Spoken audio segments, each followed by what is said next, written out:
postcard from Jinnah. A little background first before we start. Mohammad Ali Jinnah was a historical political figure, considered to be the founder of Pakistan in 1947.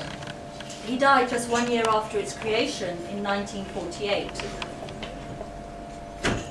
The best summation of Jinnah's legacy can be found in a simple statement. Few individuals significantly alter the course of history.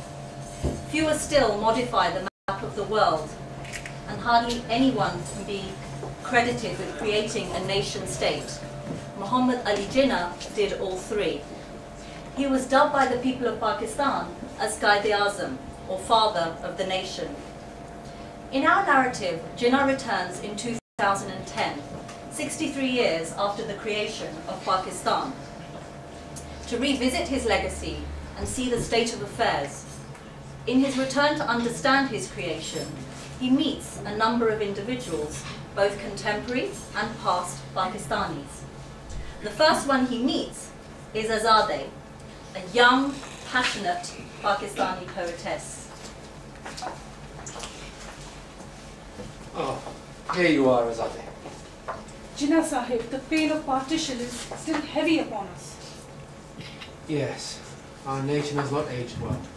Have you come back to witness what has become of our brothers? Our nation was born from blood and hope. I had to see what became of our struggles. Very well then. But I warn you, things are not as you had wished them to be. I always had faith in our children. They would flourish once free of the tyranny. Tyranny? Freedom? Such strange words, Jinnah Sahib. Would you have done things differently? I did what I had to do. I fought for a free Pakistan. For a father of a nation, you are surprisingly dispassionate.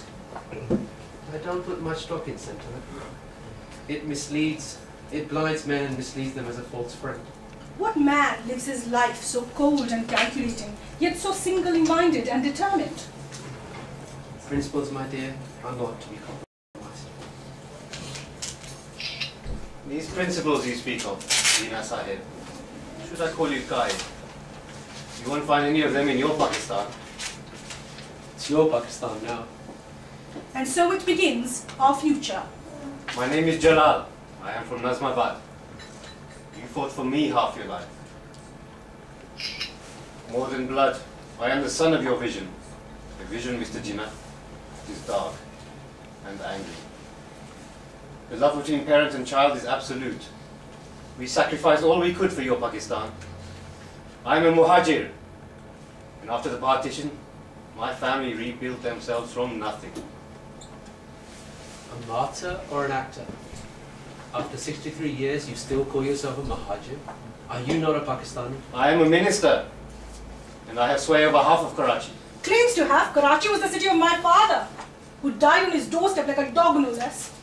I am a politician, and I am the voice of the people of Pakistan. Correction. I am the politician, and I am the voice of people of Pakistan.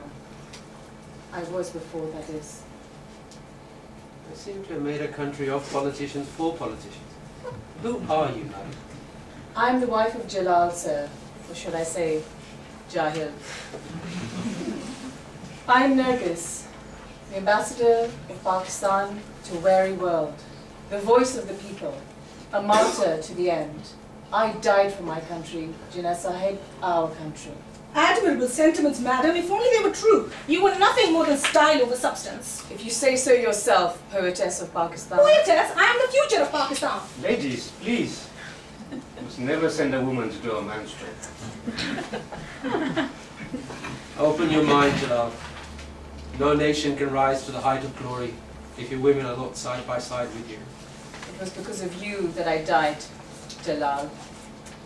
Jinnah Sahib, you were once the voice of our nation, the call to inqilab. It was a different time, Azadeh. A decisive moment for change. I was fighting for our survival, our right to exist. And what now? The freedom was ours. And now we live at the expense of each other?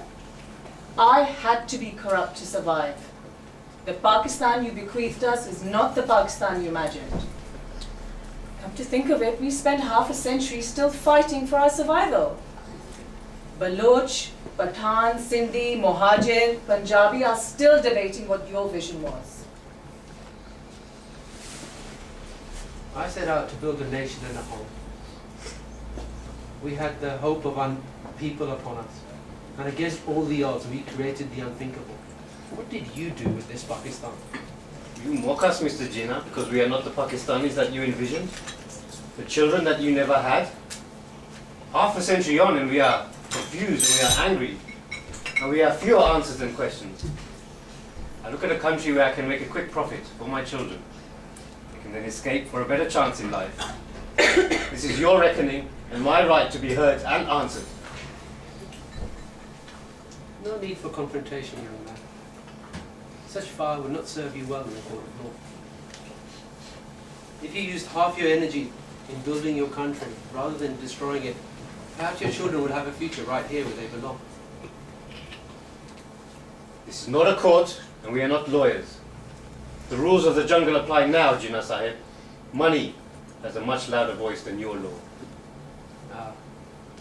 But you just asked, and you had a right to be asked and answered. In all but name, you put me on trial. Some gratitude. Gratitude?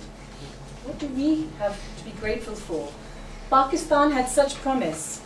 And here we are, now broken at the crossroads, afraid to take a step in any direction. And what examples do we have to follow? You know, Nargis is right. You may be the father of our country. Azadeh is a sign of how our country has fallen to its knees. But instead of being sensible, she hungers for idealism and calls herself a poetess. And despite all our artistic pretension, when the floods break their banks, it is I that console my people. When earthquakes ravage the north, it is I that distribute aid to the masses. Your state is nowhere. Azadeh feels she can judge me and my kind. We flood the streets with paid protesters to evict the dictators. And we agitate for the liberty that you teased us with. How am I responsible for what came after? My promise was to leave the world in a better state than I found it. I achieved much more than I could have ever hoped for. These are not the crossroads of despair. These are the crossroads of possibilities.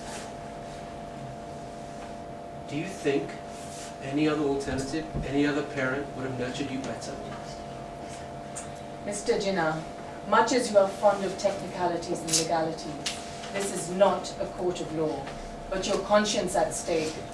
You have no remorse? Maybe if we had stayed with India, we would not have the struggles we have today. Some politicians you lot are. You remain in your false fantasies. You believe you would be better off with India. I was there. We fought for our freedoms. We fought against the oppression. We lived up to the promise of our generation. Have you lived up to the promise of yours? Jinnah Sahib, what do you remember? I remember dying. Never pleasant. And now you've come back to see what it was all about for, I guess? Whether it was worth it? You worked till you died, Mirabai. Right up to that moment, your only thought was for Pakistan. My sister Fatima. Your past, you mean? Jinnah Bhai, I heard everything. It was so exhilarating to see you once again arguing your case and winning. It reminded me of those early days where things were so exciting and future so bright. What I would give to relive those days in Bombay. Fatima, my friend, my believer, my guide. I hope you live long enough to see Pakistan, the phoenix, rise from the ashes of partition.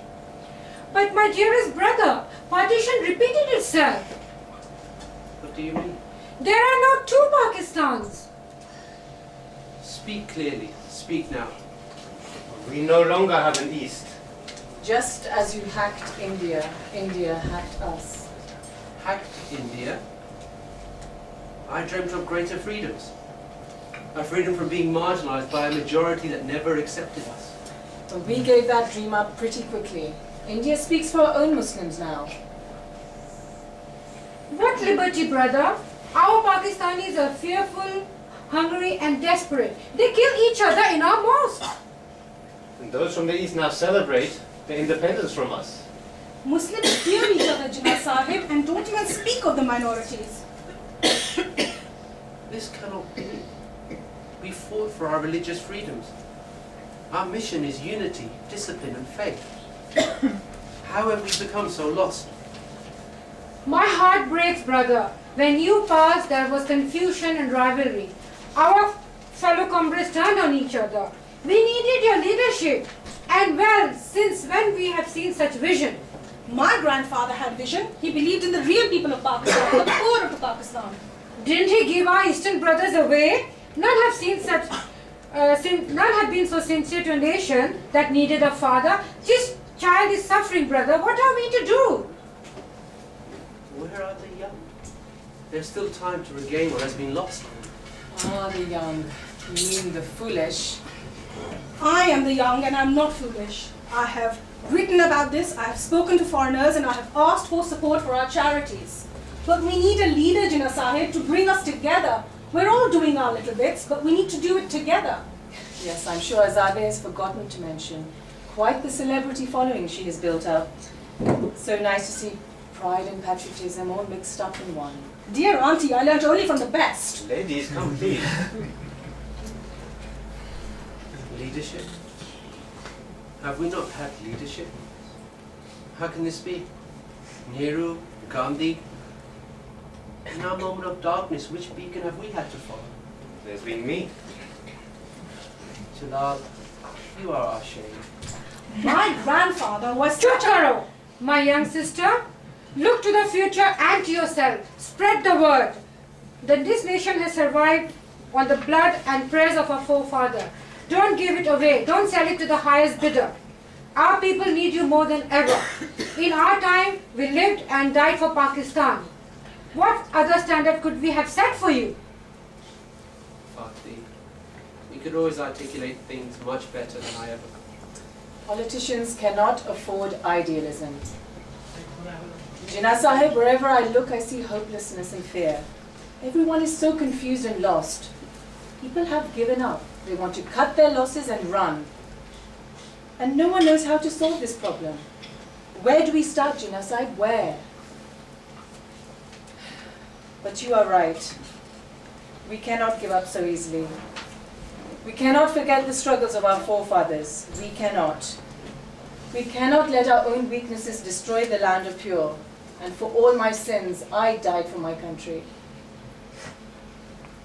Notice, the path of the righteous is beset on all sides by the selfish and the tyranny of evil. Sacrifice is part of the journey. But we need direction. What did you and I die for, Jinnah Sahib? I wish we had someone to look up to, someone to guide us, to lead us, who wouldn't sell our souls to the highest bidder, someone who wouldn't cheat on us like Jahil here. Blame me all you want, Nargis. It is so easy for you to repent in death, isn't it? Whilst you claim to have died for Pakistan, my family gave up everything for it. That is worse than death. To lose hope again and again crushes even the best of men. So do not patronize me, Nargis. I too loved my country once. Jalal, I was dying too when Pakistan was born. Had Mountbatten or Nehru found out, there might not have been a Pakistan. She had a lucky birth. Pakistan is not only about freedom and independence. It's a home of our Muslim ideology. An ideology that's been given to us as a treasure. We are a nation born of our faith in humanity and our future. It pains me more than I can express to see what has become of our hopes and dreams. Brother, I understand your vision. We have done what we can, but now Azadeh must show us the path to peace in our land of the pure.